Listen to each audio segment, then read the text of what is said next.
So I wanted to read to you what the Buddha said in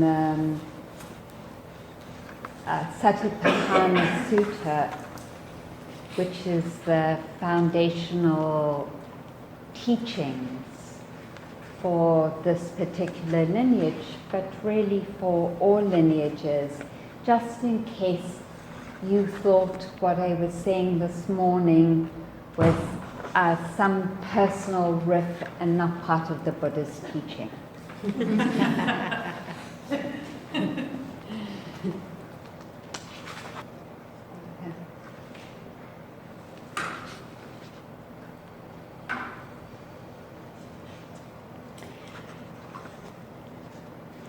Again, practitioners, when walking, we know we are walking. When standing, we know we are standing. When sitting, we know we are sitting. When lying down, we know we are lying down. Or we know accordingly, however our bodies are disposed. In this way, we regard in the body, contemplating the body internally and externally, abide contemplating the nature of arising and passing away, or both arising and passing away. Again, practitioners, when going forward and returning, we know clearly. When looking ahead and looking away, we act clearly knowing. When flexing and extending our limbs, we act clearly knowing. When wearing our robes and carrying our robes and bowl, we act clearly knowing. When eating, drinking, consuming food and tasting, we act clearly knowing. When defecating and urinating, we act clearly knowing. I'm not making this up. It's right here. When walking, standing, sitting, falling asleep, waking up, talking and keeping silent, we act clearly knowing. So,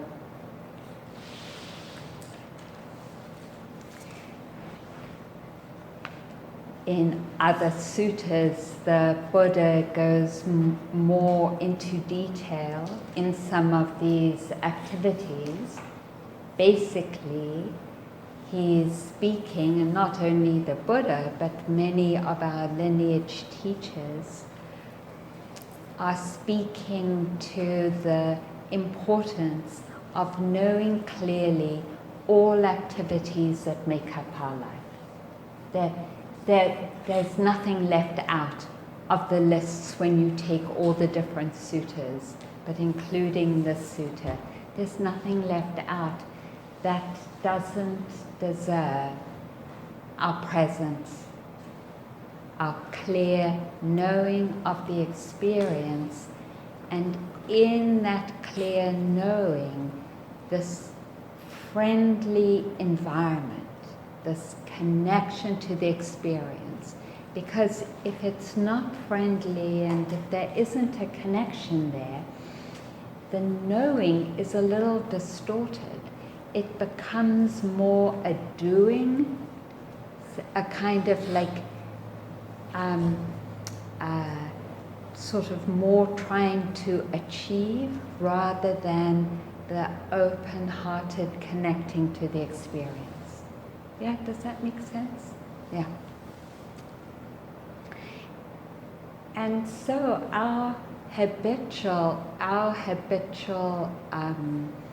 tendency, which I said this morning, but I want to, and I'm reinforcing, is that we move into doing in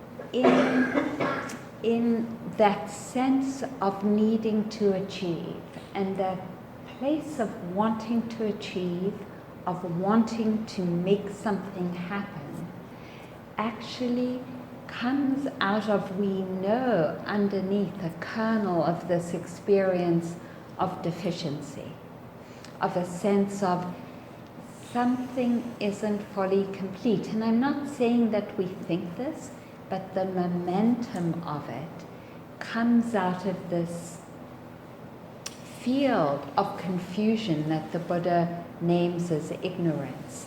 And out of this confusion, in trying to locate ourselves or make ourselves something or frame ourselves through certain experiences as an I am. I am okay because I got this particular meditation experience, or I am good because I have a good breath, or I am, it could be negative too. I'm such a lousy meditator. Oh my God, why did I come on this retreat? I'm no good at this. That's the same thing, except it's negative energies, but the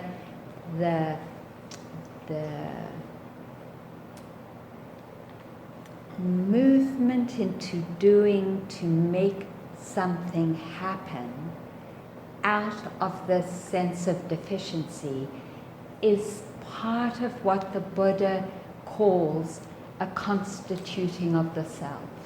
And the constituting of the self is the construction of suffering and displacement and isolation and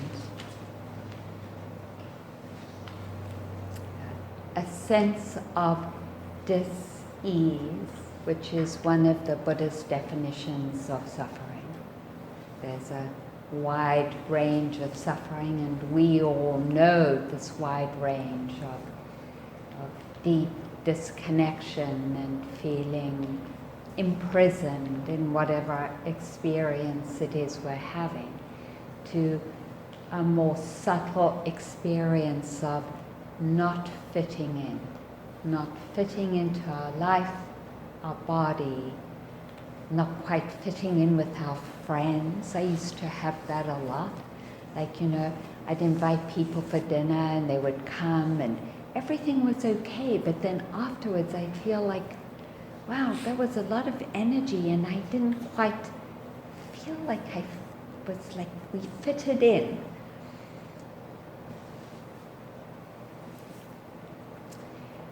So then when we come to a meditation practice, understandably, we bring these same dynamics of trying to make something happen to ease that not fitting in.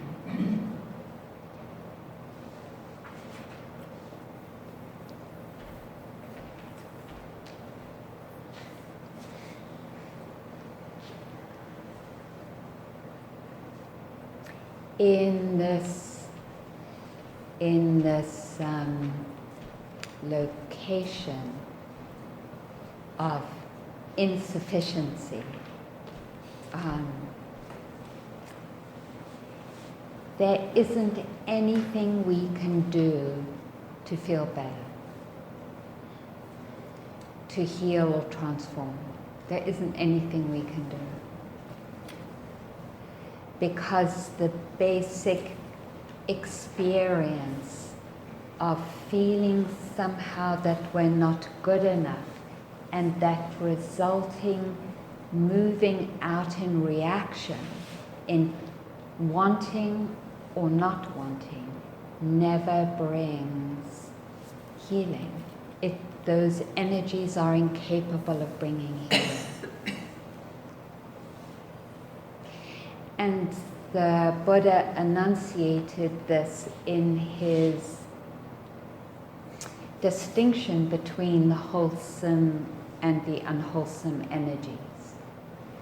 And the unwholesome energies of greed, hatred, and delusion are these energies of wanting to make something, to solidify something, to enclose something, to hold on to something, or the opposite, to push away out of the sense of, I'm not good enough, which we all carry. And the Buddha said that this part of our consciousness is part of every human being's consciousness until we awaken. So it isn't a personal failure. It isn't something that each of us has failed as a human being. Every human being lives with this as an inheritance. And he never actually said why. It just is, that's what he said he perceived in his enlightenment experience. That every human being was born with this ignorance and confusion, and there wasn't ever a time when it wasn't alive in human beings. So that's part of our inheritance as human beings. And then the good news is that we have the capacity to cultivate the beautiful qualities that healed us, that heal the insufficiency, and that heal the movement of wanting and not wanting. And one of the predominant qualities that does that is mindfulness. Because when mindfulness becomes strong, it discerns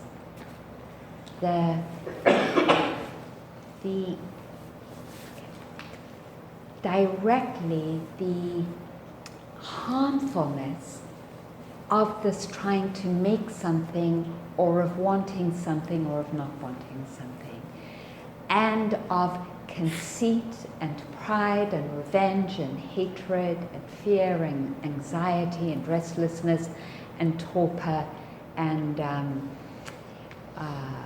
doubt. So when all those energies out of this insufficiency arise, mindfulness, as it becomes clearer and stronger, I don't want to say notices because it feels so separate. In the experience of those, it's clear that it's not serving us, that those energies aren't serving us, and that they're not serving our happiness, our well-being, and our freedom.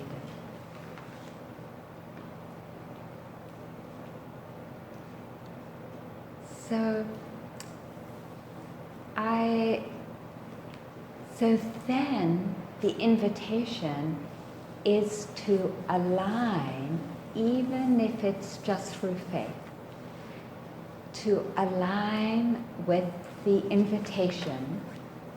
It's probably true for most of us, it's also real, that we are sacred human beings that only deserve kindness and patience and generosity and truthfulness and renunciation and ethical living and equanimity and appreciative joy and compassion, just to name a few. That is our path. And it's not only our path, but it's also an expression of the sacredness of our being, that these energies live as potentials, but not only as potentials. Already we know that because each one of us here has experienced these energies, tastes of them, and even deeper.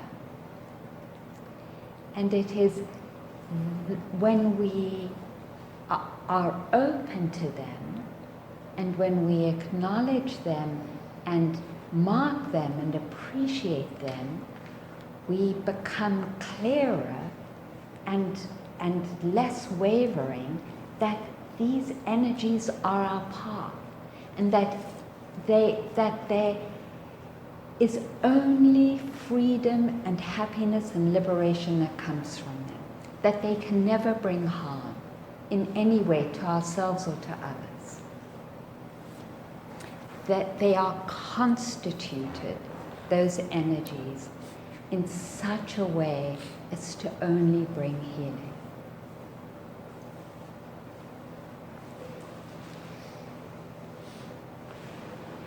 So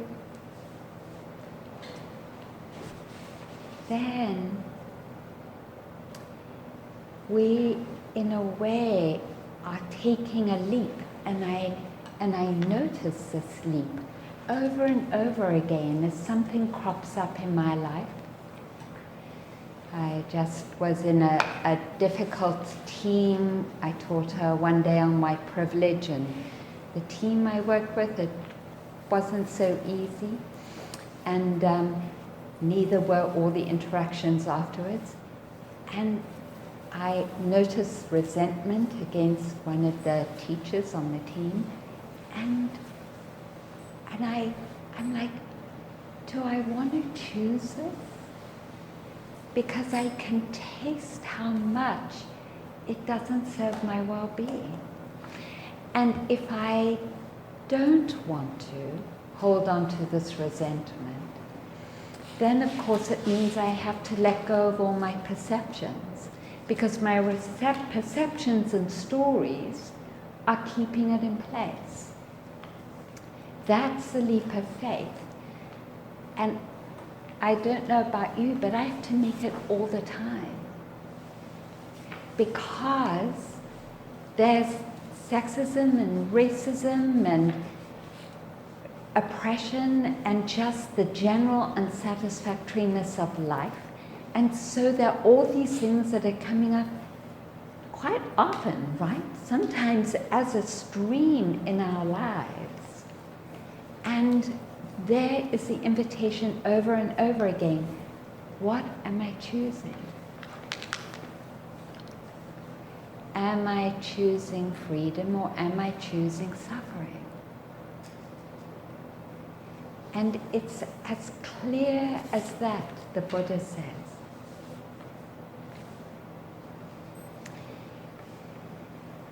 The greater the clarity, the greater the mindfulness and loving kindness.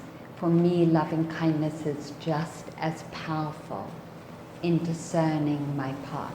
So often my mantra is, because I'm so like, well, I did all this work and he wants equal dana. I'm like, that is so sexist. It's like woman's work is invisible. That's true. That is true.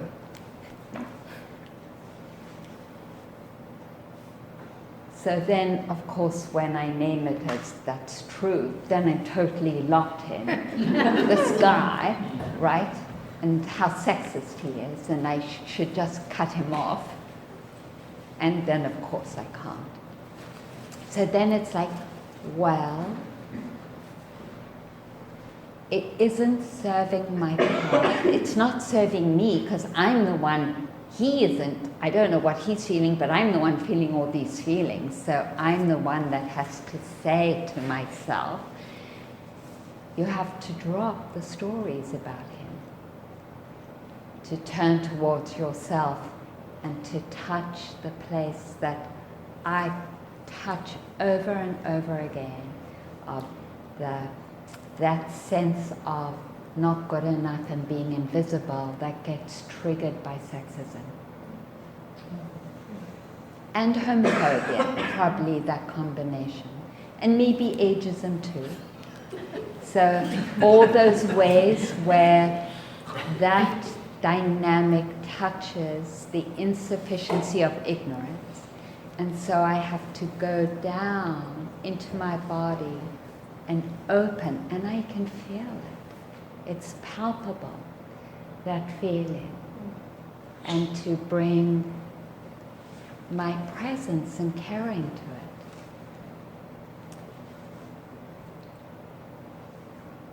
And then as I do the rounds of back to the storyline, drop the storyline, come into the body, feel the feeling, go to the storyline, drop the storyline, come into the body, feel the feeling. Then I get to this place of, we should talk. We should talk. Something's broken down in our communication and we need to talk. And then I can feel my caring. Something's broken down. Let's talk. And maybe he won't, but that doesn't matter, because inside of me again is that community and that Sangha. It hasn't broken apart.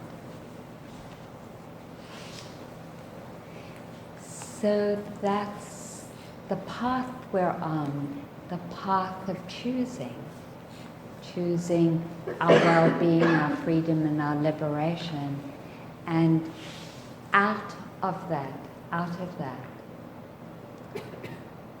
comes the conditions for becoming leaders in our relationships and in our communities, because we know, and from our own selves when we were lost,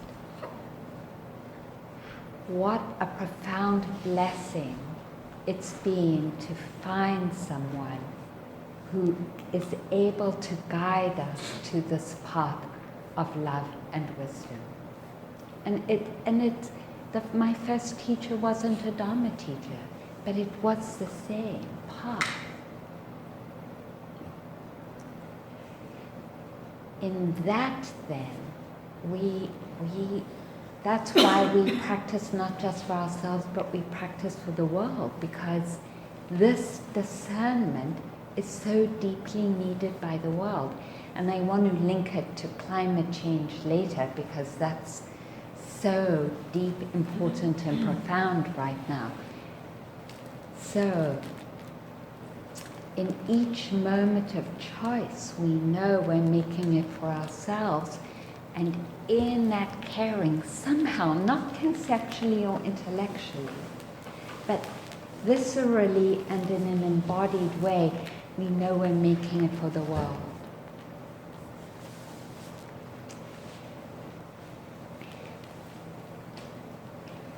There are a couple of stories that I love to tell, and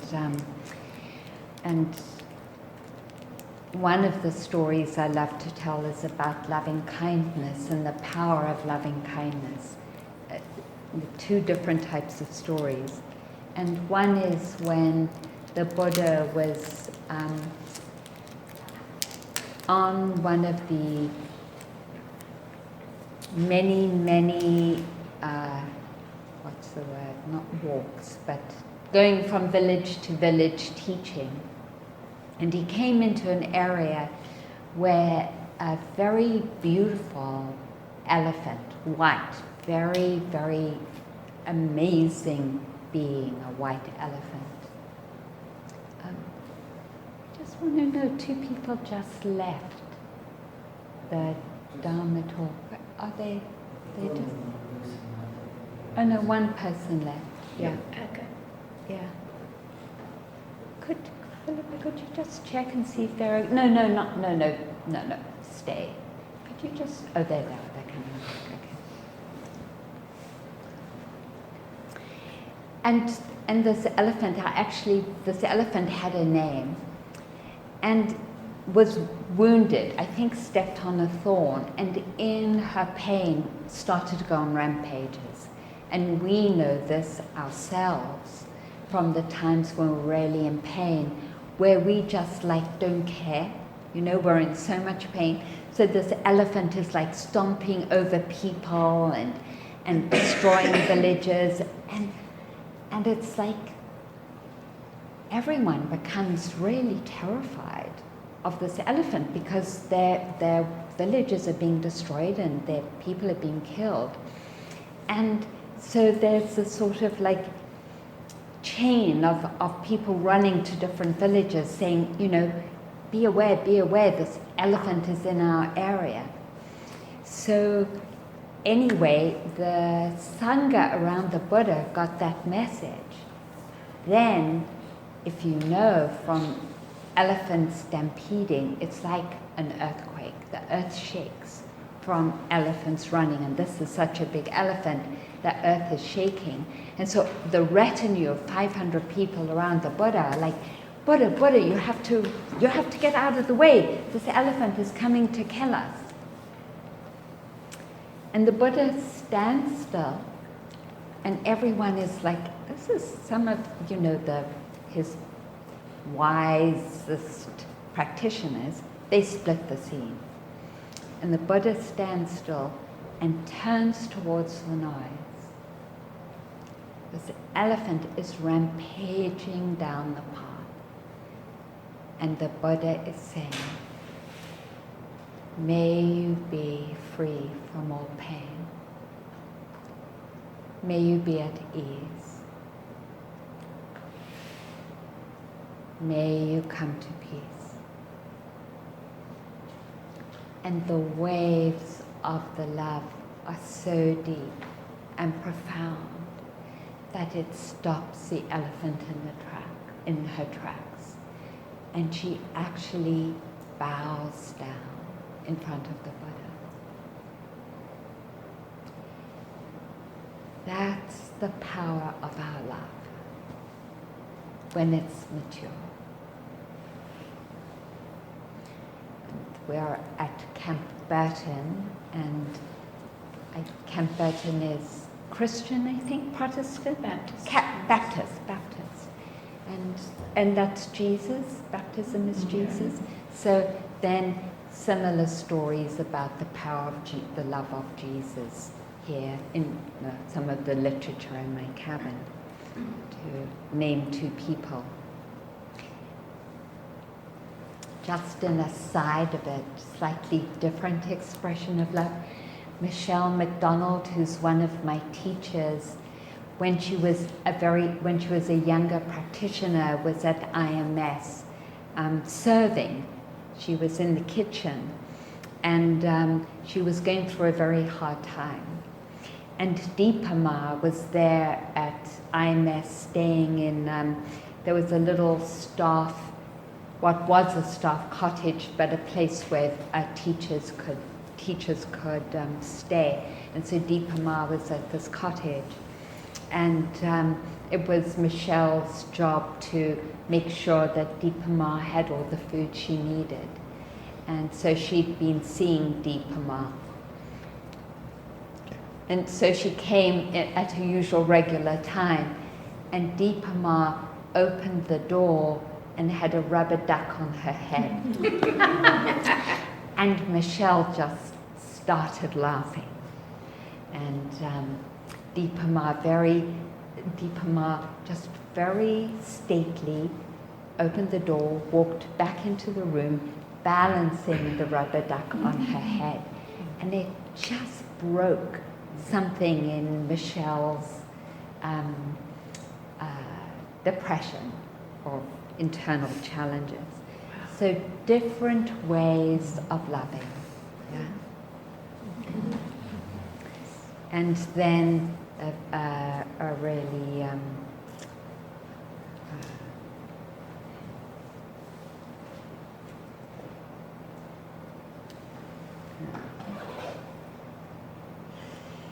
you know how when you hear some stories, they just like become your stories because they really speak to you. And this story really speaks to me because as a kid, I hated a lot.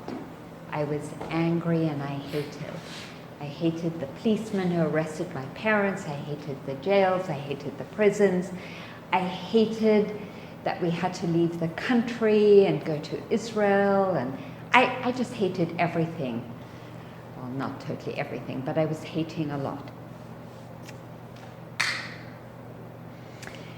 So in Cambodia,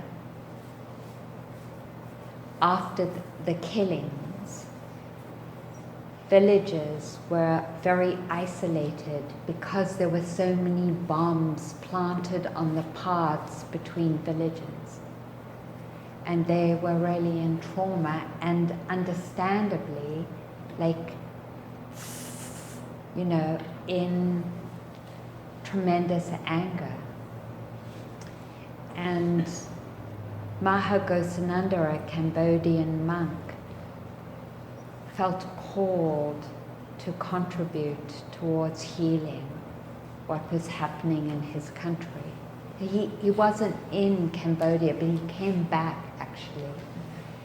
And he walked on the paths chanting this chant, which comes from the Dhammapada, which is the most ancient of the Buddhist teachings. Hatred shall never cease through hatred. Only through love shall it come to an end. Just over and over again. Hatred shall never cease through hatred. Only through love will it come to an end. Not that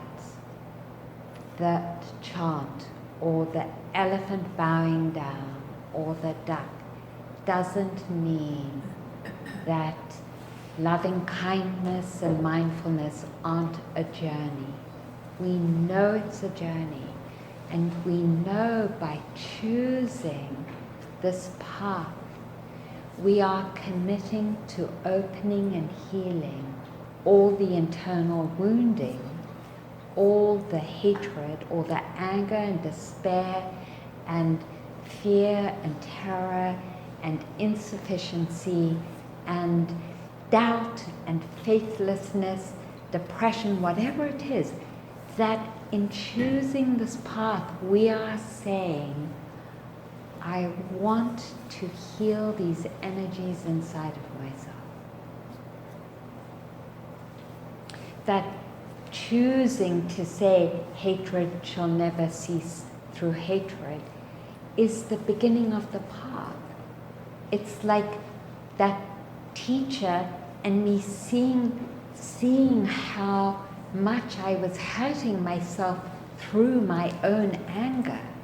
But then I had to go on a path of feeling all the feelings underneath the defense of those energies. And we know that that path around some things, at least for me, I'm coming on to my 70th year. And I'm still working some of the same things. How I work them is different. It's with much more ease, but still working, right? And then other things just heal. So it's sort of like what it means to organize. You know, organizing like I was part of a group that organized to stop volatile organic compounds being emitted at a factory around the corner where I lived in Florence, Massachusetts. And, you know, first I went door to door with neighbors and we came into a meeting and we had a series of meetings, but then one person was really upset because they thought that some of us were too radical, and those of us who were too radical thought the others were being reformist and just giving, like, I won't go into all the content. I mean, so we just, once we have this vision of clean air, then it means we're on a journey, the same way as a heart that is open and responsive. We're on a journey.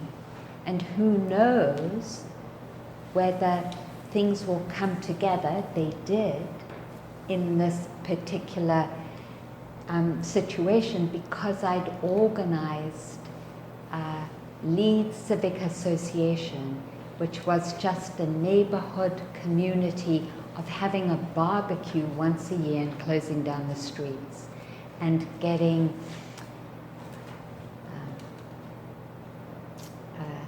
bluegrass musicians, because that seemed to be a favorite of people, to come and play.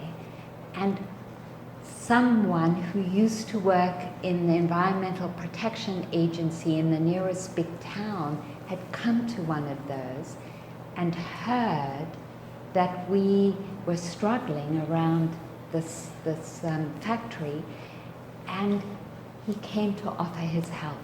And suddenly we had all this information and strategy from him that we wouldn't have had otherwise anyway. So from then we could become much more strategic. And so we got the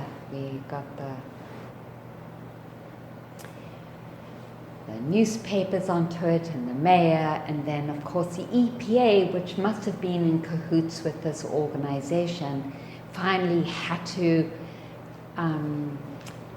fine them because they didn't want to buy this very expensive substance that burnt the VOCs in the furnace. That was very expensive. And so they were just bypassing that. So then they were fined and they had to buy it, and so we had clean air afterwards, somewhat cleaner air anyway. So sometimes things come together, and then sometimes they don't. We know that from our organizing. Sometimes it's a longer journey. And the beautiful thing is that because we're on a path, either it manifests and then we're involved in the next movement, or we're practicing patience and resilience and faith and endurance and commitment and determination and right effort. So you can't lose, right? Either way, whether you happen to win or whether you are being called to that ongoing cultivation of the wholesome and beautiful energies within ourselves or outside of ourselves, that is the blessing of freedom, those energies. So, and they build freedom.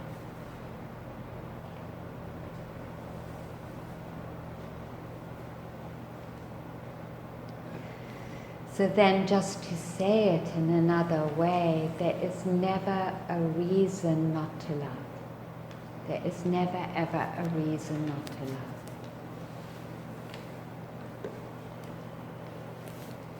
And maybe I'll read this lovely poem. And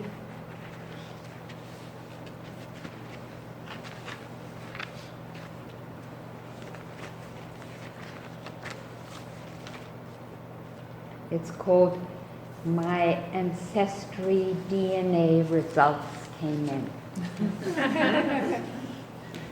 Just as I suspected, my great-great-grandfather was a monarch butterfly. Much of who I am is still wriggling under a stone. I am part lava, but part hummingbird too. There is a dinosaur tar in my bone marrow. My golden hair sprang out of a meadow in Palestine. Genghis Khan is my fourth cousin, but I didn't get his dimples. My loins are loaded with banyan seeds from Sri Lanka, but I descended from Ravana, not Ram. My uncle is a mastodon. There are traces of Viking in my saliva. 3.7 billion years ago, I swirled in the golden dust, dreaming of a planet overgrown with lingams and yonis. More recently, say 60,000 BC, I walked on hairy paws across a land bridge joining Sweden to Botswana. I am the bastard of the sun and moon. I can no longer hide my heritage of raindrops and cougar scat. I am made of your grandmother's tears. You conquered rival tribesmen of your own color, chained them together, marched them naked to the coast and sold them to colonialists from Savannah. I was that brother you sold. I was the slave trader. I was the chain.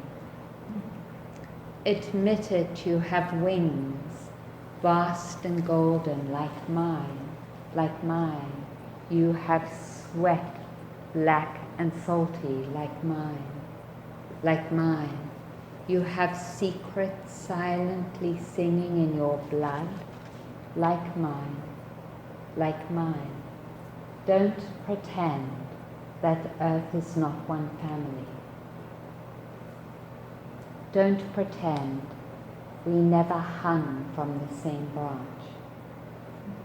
Don't pretend we don't ripen on each other's breath. Don't pretend we didn't come here to forgive and to love.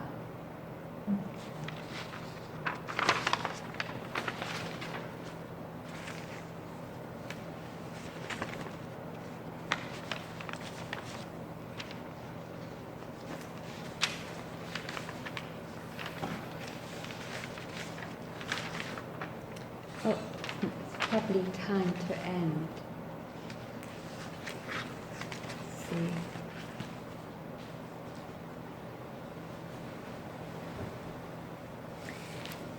So the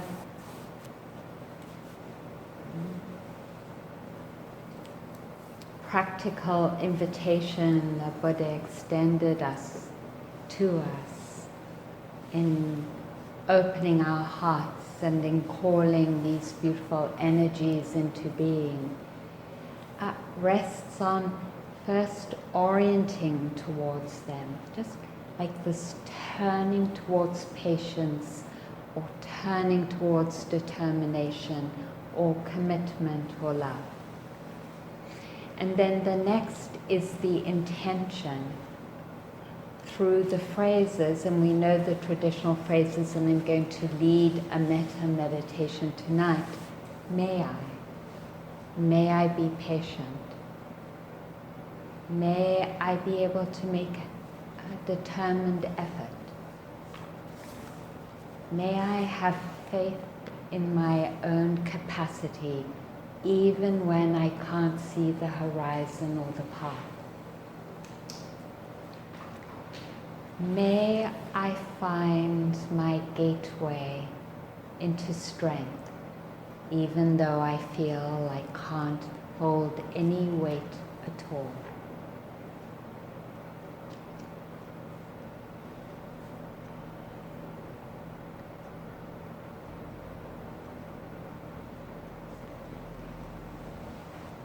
May I trust I can share my grief and my brokenness, and I don't have to keep it hidden.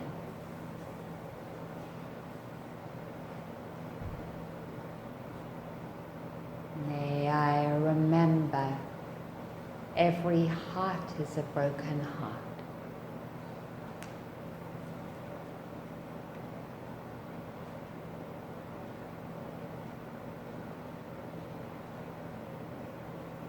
May I remember I am a sacred human being, always deserving of respect and love.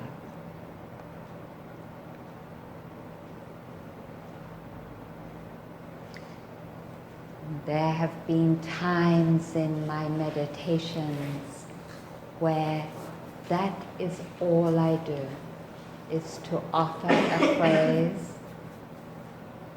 feel how it lands in my body and offer it again. Maybe open to sound and offer another one. Because if sometimes I say the same phrase, it gets too contracted in my mind, and then offer another one. Teasing the mind away from its solidity into openness. So the power of intention, orienting of intention, and then after saying the phrase, in each phrase, a appreciating the intention because it gives the intention strength. May I be patient. I appreciate I offered that to myself. And then after that comes the Buddha's invitation of right effort, which is then making the effort to sustain that connection. So that's the description of right effort in the Eightfold Path. Orienting towards the wholesome energies, using intention, appreciating the intention, and then calling forth the energy to sustain that connection. And that's the healing process.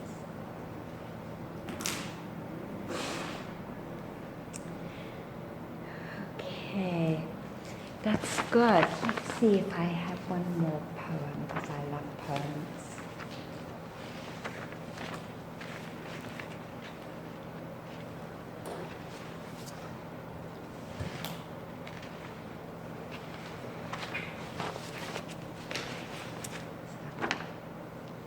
This is a reason to love.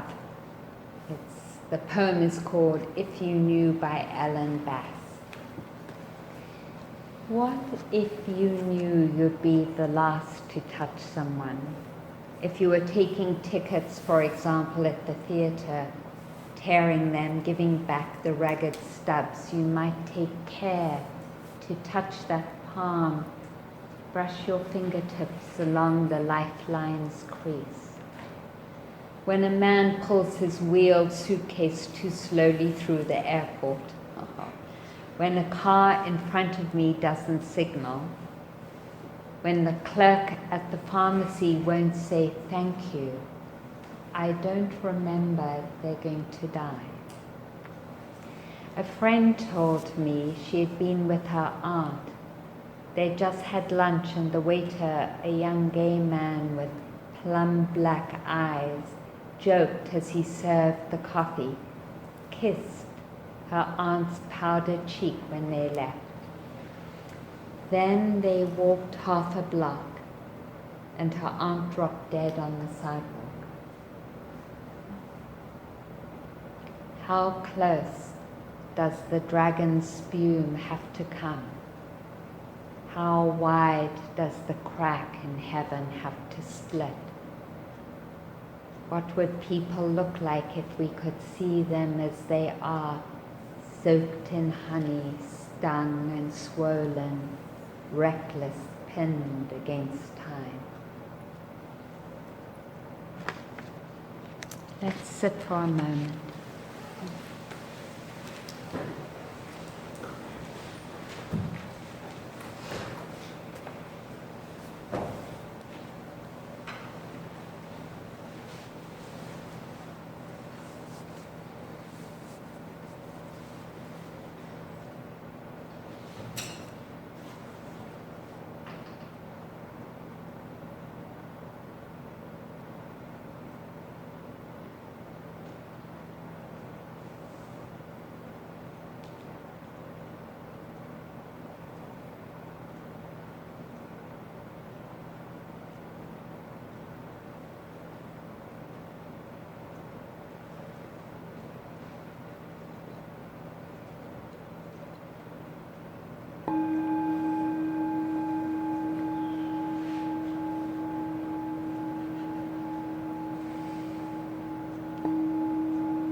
Thank you for your listening.